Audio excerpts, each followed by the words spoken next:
NSS agriculture institute के online platform पे सभी कृषि योद्धाओं का एक बार फिर से स्वागत है। आज अपन जो अपनी नई जो महत्वपूर्ण क्वेश्चन थे उनके अपन बात करते हैं। आज का जो रहने वाला जो फर्स्ट क्वेश्चन है वो क्या रहेगा, देखिएगा कि पौधे की जो पुरानी पत्तियां हैं उन पुरानी पत्तियों का जो लाल भूरा या जो बैंगनी रंग है, कैसा रंग है, लाल भूरा या जो बैंगनी रंग है, वो बैंगनी रंग में परिवर्तित होना किस तत्व की कमी के लक्षण है। मतलब आपके जैसे पौधे की जो पुरानी पत्तियां होती हैं उन पुरानी पत्तियों का जो कलर है वो लाल भूरा या बैंगनी रंग में परिवर्तित होता है, तो वो किस तत्व की कमी के कारण होता है। जैसे देखिएगा, फर्स्ट इसमें ऑप्शन दे रखा है आपका फास्फोरस है, सेकंड जैसे पोटास है, थर्ड आपका सल्फर है और फोर्थ आपका कौन सा है, नाइट्रोजन है। तो किस तत्व की कमी के कारण पौधे की जो पत्तियां हैं वो लाल भूरी या बैंगनी रंग में परिवर्तित हो जाती है। ये क्वेश्चन आपके एग्रीकल्चर सुपरवाइजर में पूछा भी जा चुका है। तो देखिएगा, नाइट्रोजन की अपन देखें तो नाइट्रोजन के कारण पत्तियां हैं वो कैसी हो जाती है बेटा जी, पीले रंग की हो जाती है। अपन ये कह सकते हैं जो आपकी जो पत्तियां हैं नाइट्रोजन की कमी से वो क्या हो जाती है, पीले रंग की हो जाती है। और इस नाइट्रोजन की कमी के कारण आपकी जो अनाज वाली जो फसलें हैं, कौन सी फसल है, अनाज वाली जो फसल है, उन फसलों के अंदर देखा होगा, जैसे मान लो कि अब गेहूं की है तो गेहूं की पत्तियां इस प्रकार से होती हैं, क्या होती हैं, इस प्रकार से होती हैं। तो नाइट्रोजन की जब कमी होती है तो कमी होने पर आपकी जो पत्तियां हैं वो यहां से पीली ना होकर कहां से होती हैं, यहां से पीली होना स्टार्ट होती हैं। कहां से पीली होती हैं, यहां से पीली होना स्टार्ट होती हैं। और इस तरह आपकी पत्तियां हैं पौधे की जो अनाज वाली फसलें हैं, तो यहां से पीली होती होती होती उसकी बात करने की तरफ आती है। तो आप इन पत्तियों को आप गौर से देखोगे तो इसमें किस आकार का पीलापन दिखाई देता है, वी आकार का पीलापन दिखाई देता है। तो ये तो होता है नाइट्रोजन की कमी से। और सल्फर है, और सल्फर की कमी से अपन ने लास्ट क्लास में भी बात की थी। जैसे आप ये कह सकते हैं कि कौन सा रोग होता है आपका, क्लोरोसिस रोग होता है। क्लोरोसिस रोग है वो कौन सी पत्तियों के अंदर होता है, तो आपकी जो नई पत्तियां होती हैं जिनको आप ऊपरी पत्तियां कहते हैं उनके अंदर होता है। आपकी पोटास की अपन बात करें तो पोटास का इसका कोई कलरफुल बात नहीं करें, लेकिन फास्फोरस है, इस फास्फोरस की कमी के कारण क्या होता है कि आपके पौधे की जो पुरानी जो पत्तियां हैं वो पुरानी पत्तियां क्या हो जाती हैं, लाल भूरी व बैंगनी रंग में क्या हो जाती है, परिवर्तित हो जाती हैं। तो इसका आंसर कौन सा होगा, फास्फोरस। तो फास्फोरस की कमी के कारण क्या होते हैं, पौधे की पुरानी और जो निचली पत्तियां हैं वो बैंगनी या लाल या भूरे रंग में क्या हो जाती है, परिवर्तित हो जाती है। इसी क्रम में अपन नेक्स्ट क्वेश्चन की तरफ अपन बढ़ते हैं। तो देखिएगा, पौधे फास्फोरस को किस रूप में ग्रहण करते हैं। बहुत ही अच्छा क्वेश्चन है कि पौधे हैं जो फास्फोरस को किस रूप में ग्रहण करना चाहते हैं। जैसे आपका H2PO4 माइनस है, आपका NH4 प्लस है, H2BO3 माइनस है, आपका MOO4 माइनस है, तो किसके रूप में ग्रहण करता है। देखिएगा, ये तो है आपका मोलिब्डेनम। मोलिब्डेनम जो तत्व है इस तत्व को किसके रूप में ग्रहण करते हैं, तो इसके रूप में ग्रहण करते हैं। आपका H2BO3 माइनस है तो इसको अपन कहते हैं, कह सकते हैं जैसे अपन बोरोन तत्व पढ़ते हैं जो एक सूक्ष्म पोषक तत्व है, तो इसको पौधे क्या है, H2BO3 माइनस के रूप में ग्रहण करते हैं। आपका NH4 प्लस है वो है आपका नाइट्रोजन। जैसे अपन कहते हैं नाइट्रोजन दो रूप में पाया जाता है, एक तो आपका NH4 प्लस होता है और दूसरा कौन सा होता है, NO3 माइनस होता है। तो वैसे तो पौधे दोनों ही रूप में ग्रहण करते हैं। और आपको ये और बता दें कि नाइट्रोजन एकमात्र ऐसा पोषक तत्व है कि जो पौधे हैं वो पौधे क्या करते हैं, नाइट्रोजन को धनायन के रूप में भी ग्रहण करते हैं और ऋणायन के रूप में भी ग्रहण करते हैं। मतलब आपके जैसे अपन ये कह सकते हैं कि आवश्यक पोषक तत्व की श्रेणी में जो 17 पोषक तत्व हैं उन 17 पोषक तत्व में एकमात्र नाइट्रोजन ऐसा तत्व है जिसे पौधे धनायन और ऋणायन दोनों रूप में ग्रहण करते हैं, और उसका नाम क्या है, आपका नाइट्रोजन। इसी क्रम में नेक्स्ट देखिएगा, आपका H2PO4 माइनस की अपन बात करें तो देखिएगा, पहले अपन फास्फोरस की पूरी अपन बात करते हैं। देखिएगा क्या है आपका फास्फोरस, तो फास्फोरस क्या है कि दो रूप में पाया जाता है बेटा। फास्फोरस क्या है, दो रूप में पाया जाता है। फास्फोरस दो रूप में किसमें, एक तो होता है फास्फोरस का कार्बनिक रूप, कौन सा रूप होता है, कार्बनिक, और दूसरा कौन सा होता है बेटा जी, आपका अकार्बनिक रूप होता है। यानी एक तो फास्फोरस का कौन सा, कार्बनिक रूप, और दूसरा कौन सा होता है, अकार्बनिक। फास्फोरस का जो कार्बनिक रूप होता है वो होता है बेटा जी कौन सा, आपका एक तो फाइटीन होता है और दूसरा कौन सा होता है, आपका एपेटाइट होता है। आपको कभी ऐसा भी पूछ लीजिए कि फाइटीन है, एपेटाइट है, वो कौन से तत्व का स्रोत होते हैं, तो ये दोनों ही क्या है, फास्फोरस का है, क्योंकि फास्फोरस के ही तो कार्बनिक रूप होते हैं। लेकिन ये जो फास्फोरस का जो कार्बनिक रूप होता है वो मृदा में क्या होता है, अघुलनशील होता है। क्या होता है, अघुलनशील होता है। और अघुलनशील होने के कारण आपके पौधे हैं वो फास्फोरस को कार्बनिक रूप में ग्रहण ही नहीं करते, यानी फाइटीन और एपेटाइट के रूप में क्या नहीं करते, ग्रहण ही नहीं करते। लेकिन दूसरा जो रूप आप देख रहे हो फास्फोरस का अकार्बनिक रूप, वो कौन सा होता है, तो फास्फोरस का अकार्बनिक रूप होता है H2PO4 माइनस, आपका HPO4 माइनस 2 और PO4 माइनस 3। ये होते हैं आपकी जो मृदा होती है उस मृदा के अंदर घुलनशील अवस्था में पाए जाते हैं। किस अवस्था में पाए जाते हैं? घुलनशील अवस्था में होते हैं। और घुलनशील अवस्था में होने के कारण जो आपका पौधा है वो फास्फोरस को किसके रूप में ग्रहण करता है? H2PO4 माइनस और HPO4 minus two PO4 minus से 3 के रूप में ग्रहण करता है। तो मैंने क्या कहा कि फास्फोरस दो रूप में होता है, तो कार्बनिक, दूसरा कौन सा? अकार्बनिक। कार्बनिक रूप होता है एपेटाइट और फाइटिन, जो मृदा में अघुलनशील या इनसोल्युबल होने के कारण आपके पौधे उसको ग्रहण नहीं करते। लेकिन जो फास्फोरस का जो अकार्बनिक रूप होता है, जैसे आपका H2PO4 minus, HPO4 minus two PO4 minus 3 है, जिसको पौधे क्या करते हैं? घुलनशील अवस्था में होने के कारण ग्रहण करते हैं।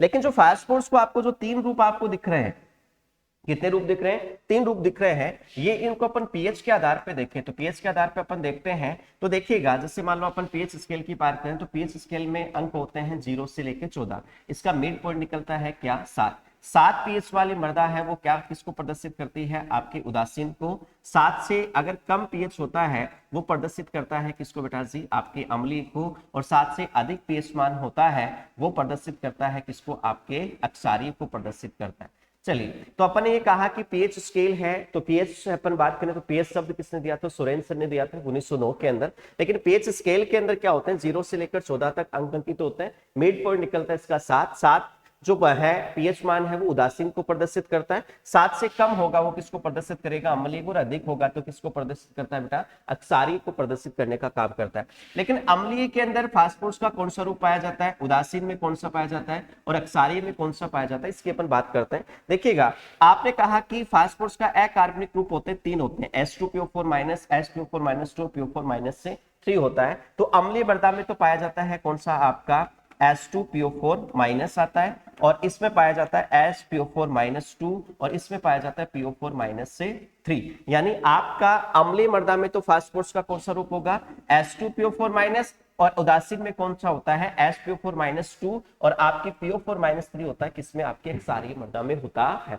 वैसे तो पौधा पर कह सकते हैं तीनों ही रूप में ग्रहण करता है, लेकिन सबसे ज्यादा पौधा है वो फास्फोरस को किसके रूप में ग्रहण करता है बेटा जी? H2PO4 माइनस के रूप में ग्रहण करता है। इसकी सबसे ज्यादा जो मात्रा अपन देखें तो इसकी सबसे ज्यादा मात्रा पाई जाती है 6.4 पीएच के ऊपर पाई जाती है। अपन ये कह सकते हैं कि 6 से लेके 6.5 पीएच के मध्य हैं वो आपके फास्फोरस का कौन सा रूप पाया जाता है? H2PO4 माइनस पाया जाता है। और पौधे फास्फोरस को सबसे ज्यादा इसी के रूप में क्या करते हैं? ग्रहण करते हैं। वैसे तो आपका जैसे फास्फोरस अपन पीएच के आधार पर देखें तो उदासीन मृदा पे होता है, न्यूट्रल मृदा में होता है। लेकिन अपन फास्फोरस के अंदर जाए, फास्फोरस के रूप की अपन बात करें तो फास्फोरस का जो अकार्बनिक रूप होता है जिसमें आप 3 रूप दिख रहे हो, उसमें अम्लीय मृदा में तो कौन सा होगा? H2PO4 minus. उदासीन में होता है HPO4 माइनस 2 और PO4 माइनस 3 होता है आपकी कौन सी मृदा में? अक्षारीय मृदा में होता है।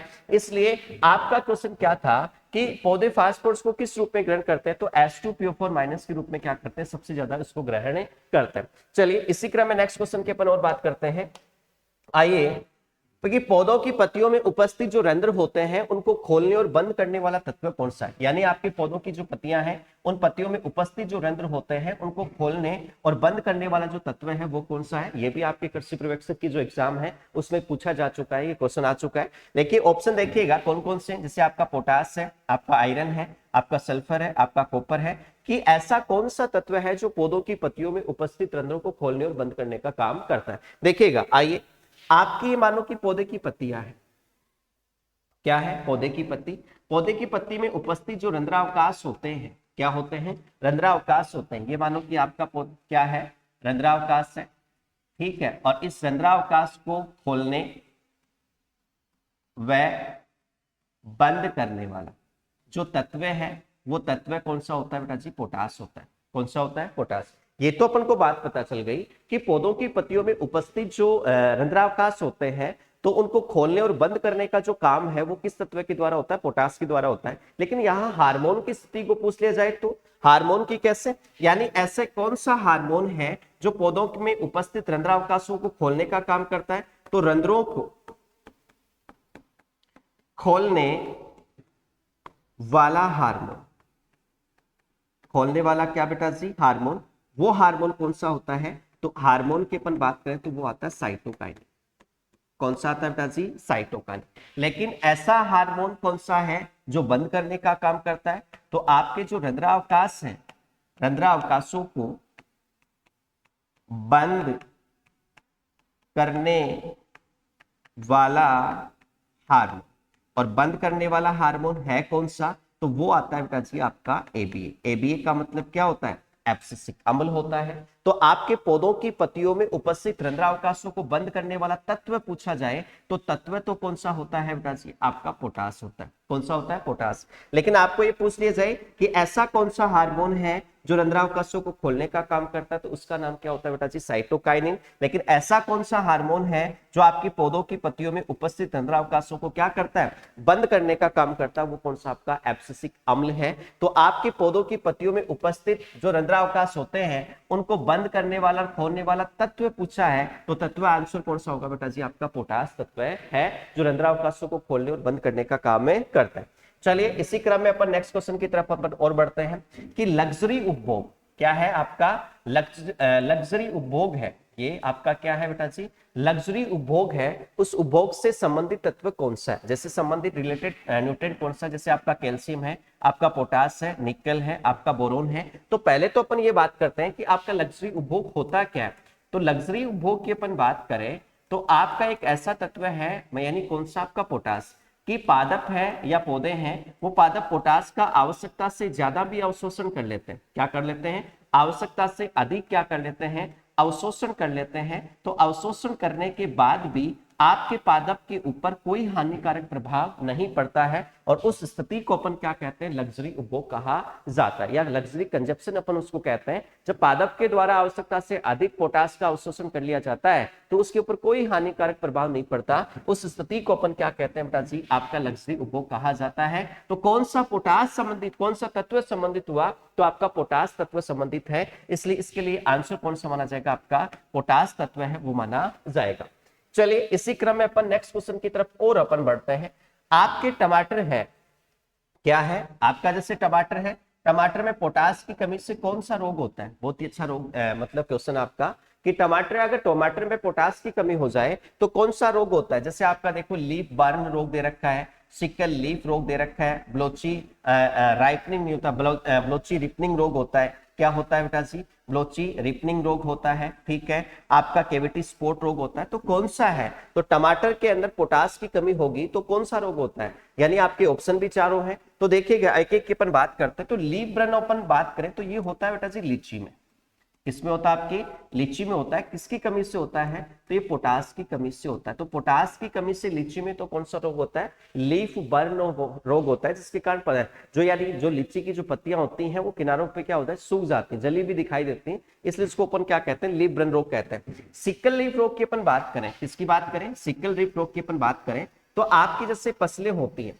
क्या होती है, फसल होती है, उन फसलों के अंदर फास्फोरस की कमी हो जाए, किसकी कमी हो जाए, फास्फोरस की कमी हो जाती है। तो कमी होने के कारण कौन सा रोग होता है, आपका सिकल लीफ रोग होता है। कौन सा रोग होता है, सिकल लीफ रोग। और इस सिकल लीफ रोग के कारण फसलों की जो पत्तियां होती है उन पत्तियों में क्या होता है, हंसियाकार।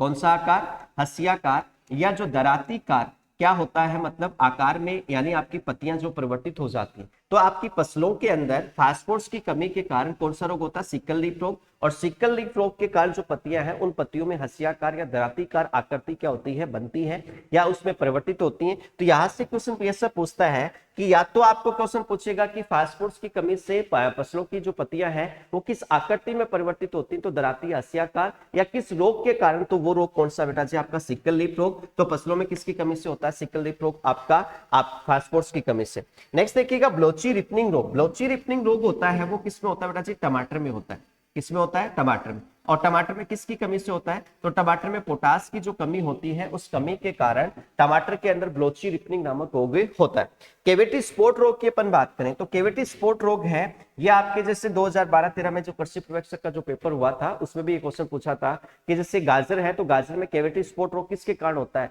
ऑप्शन ये थे, पोटास की दिखता, कैल्शियम की कमी, कैल्शियम की दिखता, पोटास की कमी, पोटास की दिखता, कैल्शियम की दिखता, या पोटास की कमी या कैल्शियम की दिखता। इस प्रकार से इसमें ऑप्शन थे। तो केविटी स्पॉट रोग होता है वो किसमें होता है बेटा जी, गाजर में होता है। किसमें होता है, गाजर में। किसकी कमी से, तो कैल्शियम की कमी से होगा, ठीक है। और अधिकता पूछ ली जाए तो पोटास की अधिकता के कारण क्या होता है, आपका ये केविटी स्पॉट रोग होता है। तो लीफ बर्न रोग लीची में किसकी कमी से? पोटास की कमी से। सिकल लीफ रोग होता है किसकी कमी से? फास्फोरस की कमी से। ब्लोची रिपनिंग रोग है जो टमाटर में किसकी कमी से होता है? पोटास की कमी से। केविटी स्पॉट रोग होता है वो गाजर में होता है किसकी कमी से? कैल्शियम की कमी और आपके पोटास की अधिकता के कारण। तो आपका क्वेश्चन क्या था कि टमाटर में पोटास की कमी के कारण कौन सा रोग होगा? तो पोटास की कमी के कारण रोग होता है बेटा जी आपका कौन सा? ब्लोची रिपनिंग नामक रोग होता है। चलिए इसी क्रम में नेक्स्ट क्वेश्चन की तरफ अपन और बढ़ते हैं। आइए कि पौधे का जो शीर्ष भाग है क्या है बेटा जी? पौधे का जो शीर्ष भाग है वो शीर्ष भाग किस तत्व की कमी के कारण हुकनुमा संरचना में परिवर्तित हो जाता है? बहुत ही अच्छा क्वेश्चन पूछा है कि ऐसा पौधे का जो शीर्ष भाग होता है जहां पर कैल्शियम और बोरोन तत्व की कमी के लक्षण दिखाई देते हैं, तो वहां शीर्ष भाग हुकनुमा संरचना है वो किसके कारण परिवर्तित होती है? जैसे ऑप्शन दे रखे हैं आपके, बोरोन दे रखा है, कैल्शियम दे रखा है, एक और दोनों दे रखे हैं, जैसे जिंक दे रखा है। तो कौन से तत्व की कमी के कारण? देखिएगा अपन ने ये कहा था कि आपका ये मान लो पौधा है, आपका क्या है? आपका पौधा है और ये पौधे का क्या है बेटा जी? आपका शीर्ष भाग है। तो शीर्ष भाग पर किसकी कमी के लक्षण अपन ने पढ़े थे? कैल्शियम और बोरोन की। तो अगर पौधे के शीर्ष भाग पर कैल्शियम और बोरोन दोनों तत्व की कमी के लक्षण, ये तो अपन को पता चल गया, लेकिन आपका ऐसा कौन सा तत्व है जो हुकनुमा, कौन सी नुमा? हुकनुमा संरचना का निर्माण करता है, उसकी अपन बात करें तो हुकनुमा जो संरचना होती है वो किसके कारण बनती है? तो वो बनती है बेटा जी कैल्शियम के कारण। किसके कारण होती है? कैल्शियम। लेकिन आपके लिए कमेंट बॉक्स में आपको ये बताना है कि ये तो अपन ने बात कर ली कि भाई कैल्शियम की कमी के कारण पौधे का शीर्ष भाग हुकनुमा संरचना में बदलता है, लेकिन अब आपको ये बताना पड़ेगा कमेंट बॉक्स में कि बोरोन तत्व की कमी हो जाए तो पौधे का शीर्ष भाग है वो किस प्रकार की संरचना का निर्माण करता है, किस संरचना में परिवर्तित होता है। इसका आंसर आप कमेंट बॉक्स में देंगे। इसका डिस्कशन अपन नेक्स्ट क्लास में जो भी आएगी उसमें अपन बात करेंगे बोरोन की कमी के कारण आपका पौधा शीर्ष भाग होता है वो किसकी मतलब किस प्रकार की संरचना का निर्माण करता है। तो इसका आंसर कौन सा होगा बेटा जी? बोरोन तो होगा नहीं, तो आंसर कौन सा होगा बेटा जी? आपका कैल्शियम होता है। कौन सा होता है? कैल्शियम। एक जिंक दे रखा है, तो जिंक की कमी है तो ये तो पादप की बेटा जी पुरानी पत्तियों में भी इसकी कमी के लक्षण दिखाई देते हैं और आपके पौधे की जो नई पत्तियां होती है दोनों पत्तियों में इसकी दिखाई देते हैं, कमी के लक्षण दिखाई देते हैं। लेकिन पौधे का शीर्ष भाग हुकनुमा संरचना किस तत्व की कमी के कारण? कैल्शियम की कमी के कारण। चलिए इसी क्रम में नेक्स्ट क्वेश्चन की तरफ अपन बात करते हैं। आइए कि तमाकू है, तमाकू में सैंड्रोन रोग है वो किस तत्व की कमी के कारण होता है? तमाकू है, उस तमाकू में सैंड्रोन नामक जो रोग होता है वो किसकी कमी से होता है? तो देखिएगा जैसे आपका कैल्शियम है, आपका मैग्नीशियम है, आपका सल्फर की कमी है, आपका जिंक की कमी है, तो किस तत्व की कमी के कारण तमाकू में सैंड्रोन नामक रोग होता है उसकी अपन बात कर रहे हैं। देखिएगा कैल्शियम की कमी की अपन बात करें तो कैल्शियम की कमी के कारण कौन सा रोग होता है? तो एक तो होता है टमाटर। कौन सा होता है? टमाटर। टमाटर में होता है बेटा जी BER रोग। BER रोग का पूरा नाम होता है ब्लूसम एंड रोट रोग होता है, जो टमाटर में किसकी कमी के कारण होता है? कैल्शियम की कमी के कारण।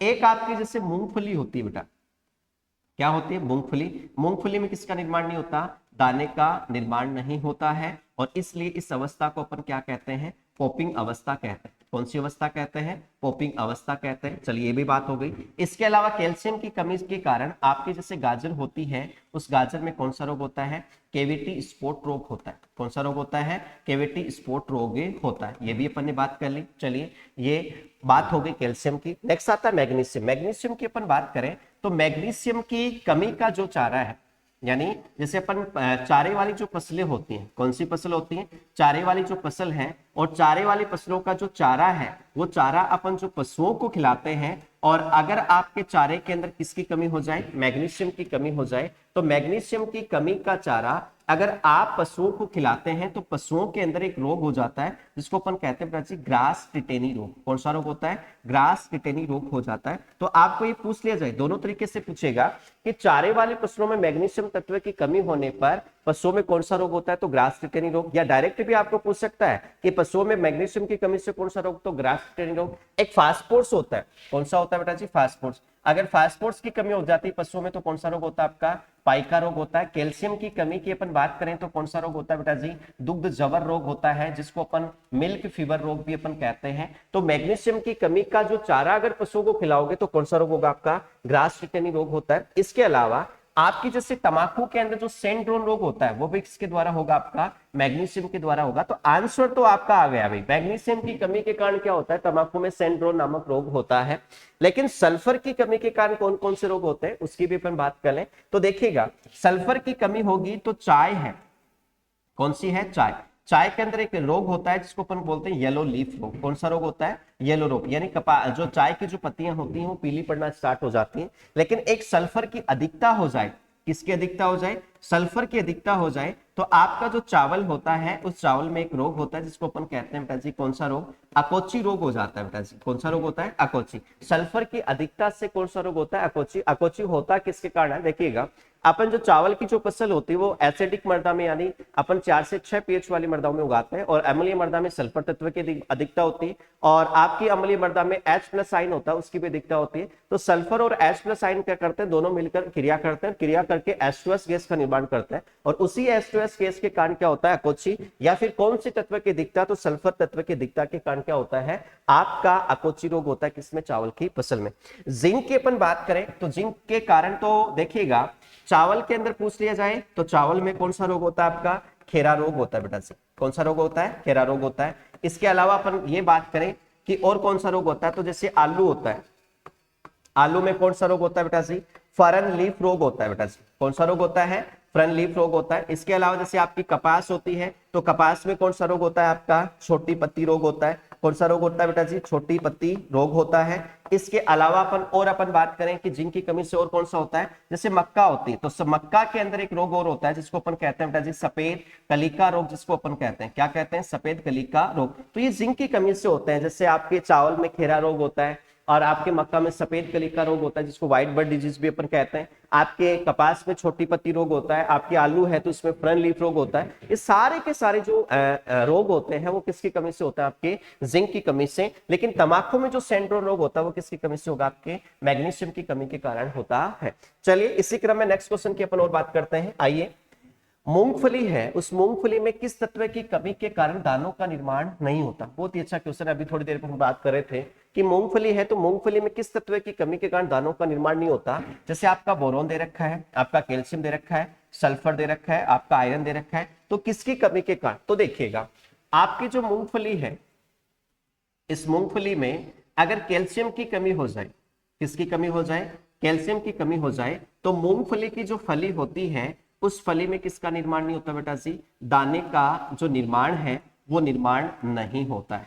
दाने का निर्माण है वो दाने का निर्माण नहीं होता। अब नहीं होता है तो आपकी जो मूंगफली की जो फली है वो फली क्या रह जाती है बेटा जी? खाली। और खाली रहने की जो अवस्था है, इस अवस्था को अपन क्या कहते हैं बेटा जी? पॉपिंग अवस्था कहते हैं। कौन सी अवस्था कहते हैं? पॉपिंग अवस्था कहते हैं। तो आपके दो तरीके से क्वेश्चन पूछ सकता है इसमें। कैसे? कि मूंगफली है, उस मूंगफली में दाने का निर्माण है वो किस तत्व की कमी के कारण नहीं होता? तो कैल्शियम आएगा। मूंगफली में पॉपिंग अवस्था किसकी कमी के कारण आती है? तो कैल्शियम आएगा। पॉपिंग अवस्था होती क्या है? तो मूंगफली में कैल्शियम की कमी के कारण किसका निर्माण नहीं होना? दाने का निर्माण नहीं होना। उसी को अपन क्या कहते हैं? पॉपिंग कहा जाता है। तो आंसर तो अपन को मिल गया कि भाई कैल्शियम की कमी के कारण आपका मूंगफली में दाने का निर्माण नहीं होता, ये तो अपन ने बात कर ली। लेकिन बोरोन की कमी की अपन बात करें तो बोरोन की कमी से ऐसे कौन और से रोग होते हैं? देखिएगा, बोरोन की कमी से अपन कहते हैं जो फल है और फल का फटना। किसका फटना बेटा जी? फल का फटना। आपने देखा होगा कि पौधे के ऊपर जो भी फल लगे होते हैं वो फल क्या होते हैं? लगे लगे फट जाता है, तो वो फल का फट जाता। इसके अलावा जैसे आपके अंगूर होता है, इस अंगूर के अंदर कौन सा? हैन व चिकन रोग हो जाता है। कौन सा रोग होता है? हैन व चिकन रोग हो जाता है। इसी के आगे आपका जैसे तंबाकू होता है, इस तंबाकू के कारण टॉप सिकनेस नामक रोग हो जाता है। कौन सा रोग होता है? टॉप सिकनेस नामक रोग होता है। ठीक है। इसके अलावा जैसे सब्जियां हैं उसमें नेक्रोसिस रोग होता है। आपका आम है, आंवला है, जैसे कटहल है, उसमें आंतरिक नेक्रोसिस रोग होता है, वो बोरोन की कमी से होता है। ठीक है। आपकी जैसे फूल गोभी होती है, फूल गोभी में लाल सड़ है, ब्राउनिंग रोग है, वो किसकी कमी से होता है? आपकी बोरोन की कमी के कारण होता है। सल्फर की कमी की अपन बात करें तो मैंने थोड़ी देर पहले बताया था कि जैसे आपकी चाय है तो चाय के अंदर कौन सा रोग होता है? आपका येलो लीफ नामक रोग होता है। ठीक है, कमी के कारण। आयरन की कमी के कारण अपन बात करें तो आयरन की कमी के कारण चावल के अंदर क्या होता है? आपका सफेद आंख रोग होता है बेटा जी। कौन सा रोग होता है? आपका सफेद आंख रोग हो जाता है। किसकी कमी से होता है? आपकी आयरन की कमी से। लेकिन अगर आयरन की अधिकता हो गई, क्या हो गई? आयरन की अधिकता हो गई, तो आयरन की अधिकता होने से क्या होता है कि चावल के अंदर चावल का कौन सा रोग हो जाता है? भूरापन नामक रोग होता है। कौन सा रोग होता है? भूरापन नामक रोग होता है। तो कमी के कारण भी होता है चावल के अंदर। तो आयरन की कमी होगी चावल में तो सफेद आंख रोग होगा, व्हाइट आई डिजीज इसको अपन कहते हैं। लेकिन अधिकता होगी तो अधिकता होने से कौन सा रोग होता है बेटा जी, आपका ब्राउनी या भूरापन नामक रोग हो जाता है, किसमें, आपकी चावल की फसल के अंदर। तो लेकिन मूंगफली में दाने का निर्माण किसकी कमी से नहीं होता, आपके कैल्शियम की कमी के कारण नहीं होता है। चलिए इसी क्रम में नेक्स्ट क्वेश्चन की अपन और बात करते हैं कि मिथ्योनिन और सिस्टीन और सिस्टाइन, मिथ्योनिन, सिस्टीन और सिस्टाइन अमीनो अम्ल का जो निर्माण है वो किस तत्व के द्वारा होता है। जैसे आपका जिंक है, आपका सल्फर है, आपका नाइट्रोजन है, या उपरोक्त में से कोई नहीं है, तो कौन सा आंसर होगा कि जो आपके मिथ्योनिन, सिस्टीन, सिस्टाइन है इन अमीनो एसिड का निर्माण करने का काम करता है। तो देखिएगा नाइट्रोजन की अपन बात करें तो नाइट्रोजन में तो अपन ये भी पढ़ते हैं कि जो अमीनो अम्ल है या जो प्रोटीन होती है, इस प्रोटीन का जो निर्माण करने का जो काम होता है वो काम कौन करता है, नाइट्रोजन। तो अमीनो एसिड और प्रोटीन का निर्माण तो नाइट्रोजन तत्व करता है, लेकिन स्पेसिफिक रूप से यहां नाम दिए गए हैं कि मिथ्योनिन, सिस्टीन, सिस्टाइन का निर्माण कौन करता है। तो नाइट्रोजन की बात तो हो गई, सल्फर की अपन बात करें या जिंक की अपन बात करें तो आपका जो सल्फर क्या करता है, 3 अमीनोमल का निर्माण करता है बेटा। कितने अमीनोमल का, 3 अमीनो अम्ल का निर्माण करते हैं। वो अमीनोमल है कौन से, उसकी भी अपन चर्चा करेंगे। उससे पहले अपन बात करते हैं जिंक की। जिंक क्या करता है, आपके ट्रिप्टोफैन, कौन सा फैन, आपका ट्रिप्टोफैन अमीनोमल का निर्माण करता है। ट्रिप्टोफैन अमीनो अम्ल होता है, उस अमीनो अम्ल का निर्माण करता है कौन सा तत्व है, आपका मतलब जिंक जो तत्व है वो। और इस ट्रिप्टोफैन अमीनो अम्ल से एक हार्मोन का भी निर्माण होता है, और वो हार्मोन कौन सा होता है, इसका आंसर भी आप कमेंट बॉक्स में बताएंगे। इसकी चर्चा अपन नेक्स्ट क्लास में करेंगे कि जिंक है वो ट्रिप्टोफैन अमीनो अम्ल का निर्माण करता है, और ट्रिप्टोफैन अमीनो अम्ल से किस हार्मोन का निर्माण होता है, ये आपको कमेंट बॉक्स में बताना है। लेकिन सल्फर की अपन बात करें तो मैंने क्या कहा कि सल्फर 3 अमीनो अम्ल का निर्माण करता है। 3 अमीनो अम्ल कौन से हैं उसकी अपन बात करते हैं। देखिएगा एक तो आता है बेटा जी सिस्टीन, कौन सा आता है, आपका सिस्टीन आता है, यानी एक अमीनोमल तो कौन सा होता है, आपका सिस्टीन होता है। चलिए ये बात भी हो गई। दूसरा आता है बेटा जी आपका सिस्टाइन आता है, और तीसरा आता है बेटा जी आपका मिथ्योनिन होता है। कौन सा होता है, मिथ्योनिन। आपके तीनों अमीनोमल का जो निर्माण है वो निर्माण करने का काम कौन सा तत्व करता है, आपका सल्फर करता है। और यही सल्फर क्या करता है, इथाइलिन का भी निर्माण करता है बेटा जी। किसका निर्माण करता है, इथाइलिन का भी निर्माण करता है। अब इथाइलिन का निर्माण होता कैसे है उसकी भी अपन बात करते हैं। देखिएगा जैसे मान लो आपका सल्फर तत्व है, क्या है बेटा जी, आपका ये सल्फर तत्व है, ये सल्फर क्या करता है, इस मिथ्योनिन का निर्माण करता है। किसका निर्माण करता है, मिथ्योनिन अमीनो अम्ल का निर्माण करता है। ये भी अपन ने बात करी कि सल्फर किसका निर्माण करेगा, मिथ्योनिन अमीनो अम्ल का। और मिथ्योनिन अमीनो अम्ल किसका निर्माण करता है, आपके इथाइलिन का निर्माण करता है। और आपका ये जो इथाइलिन का तो निर्माण हो गया, लेकिन ये इथाइलिन उपयोग किसमें करते हैं, किसके काम में आता है। तो इसके उपयोग की अपन बात करें तो आपके जैसे अपन परिपक्वता के आधार पर जो फल पढ़ते हैं, जैसे नॉन क्लाइमेटिक, क्लाइमेट या श्वसन के आधार पर अपन पढ़ते हैं, तो आपके जो क्लाइमेटिक जो फल होते हैं, कौन से फल बेटा जी, क्लाइमेटिक जो फल होते हैं, उन फलों को कृत्रिम रूप से पकाने के लिए, किसको पकाने के लिए, कृत्रिम रूप से पकाने के लिए किसका उपयोग किया जाता है, आपके इथाइलिन का उपयोग किया जाता है। और ये इथाइलिन के 2 कृत्रिम रूप होते हैं, एक तो होता है आपका इथेरेल और दूसरा होता है बेटा जी आपका कौन सा, इथेफोन होता है। कौन सा होता है आपका, इथेफोन। आपका जो इथेफोन है, इथेरेल है, ये तो कौन सी अवस्था में होता है, द्रव अवस्था में, और ये कौन सी अवस्था में होता है बेटा जी, गैसीय अवस्था में।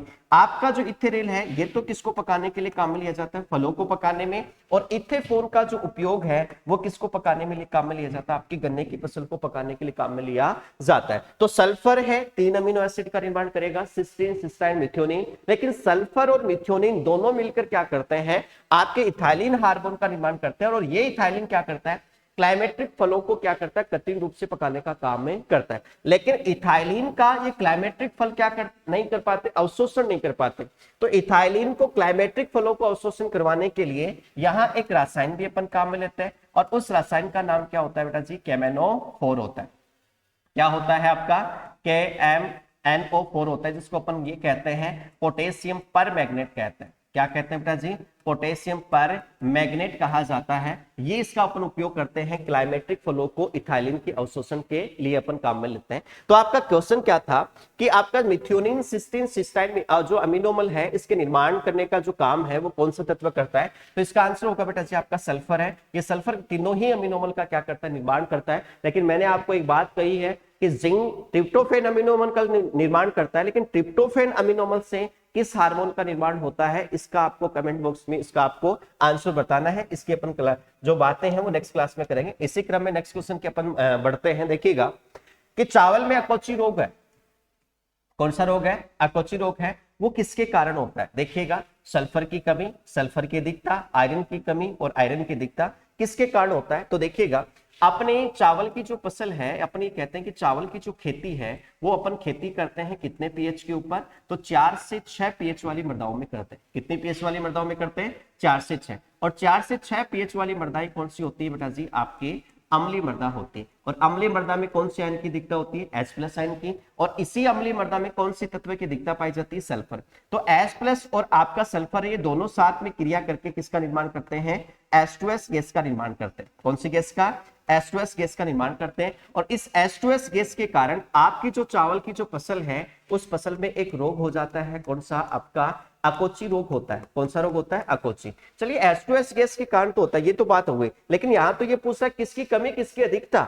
तो यहां मैंने क्या कहा कि 4 से 6 पीएच वाली मृदाओं में अपन क्या करते हैं, चावल की खेती करते हैं। और 4 से 6 पीएच वाली मृदाएं कौन सी होती है, एसिडिक मृदाएं होती हैं। लेकिन इन मृदाओं में कौन सी आयन की अधिकता होती है, H+ आयन की। लेकिन अधिकता होती है किसकी, आपके सल्फर की भी अधिकता होगी। अगर इसकी कमी होती तो H+ आयन क्रिया ही नहीं करता, रिएक्शन ही नहीं करता और H2S गैस का निर्माण ही नहीं होता। इसलिए इसकी क्या होती है, अधिकता होने के कारण ये H+ और सल्फर दोनों मिलकर किसका निर्माण करते हैं, H2S गैस का। और इस H2S गैस के कारण चावल की फसल में कौन सा रोग होता है, आपका अकोची रोग होता है। तो इसका आंसर तो होगा बेटा जी कौन सा, आपकी सल्फर की अधिकता के कारण ये रोग होता है। कमी के कारण तो चाय है, उस चाय के अंदर कौन सा रोग होता है बेटा जी, आपका येलो लीफ रोग होता है। कौन सा रोग होता है, येलो लीफ रोग होता है।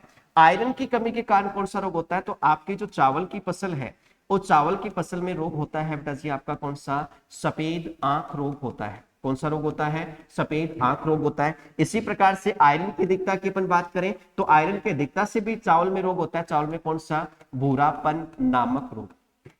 कौन सा रोग होता है, भूरापन नामक रोग होता है। वो किसकी अधिकता से, आयरन। तो चावल में आयरन की कमी से तो सफेद आंख रोग, लेकिन अधिकता से कौन सा रोग होता है, भूरापन नामक रोग होता है। लेकिन अकोची रोग है वो किसकी अधिकता से होगा बेटा जी, आपके सल्फर की अधिकता से ये रोग होता है। इसी के साथ अपन ने जो आपकी महत्वपूर्ण जो क्वेश्चन थे आज के जो 10 क्वेश्चन अब उनके अपन ने बात कर ली। इसी क्रम में अपन जो नेक्स्ट क्लास में नए क्वेश्चनों के साथ अपनाएंगे। ये आपके क्वेश्चन नहीं, क्वेश्चन के साथ पूरा टॉपिक आपका क्लियर हो रहा है। तो आपके जो क्वेश्चन है मतलब आंसर तो एक है, लेकिन आंसर के साथ जो तीनों ऑप्शन है ये भी पूरा आपको कंसेप्टली तरीके से अपन क्लियर करवा रहे हैं। जैसे आपको कोई भी रिलेटेड क्वेश्चन पूछ लिया जाए तो आप उसमें मतलब ऐसा रुके नहीं, आपको ऐसा नहीं हो सके कि हमें आए नहीं। तो ये पूरा कंसेप्ट आपको क्लियर करवाया जा रहा है सारे क्वेश्चनों के साथ। इसी क्रम में हम नेक्स्ट क्लास में नए क्वेश्चनों के साथ आएंगे। आज के लिए धन्यवाद।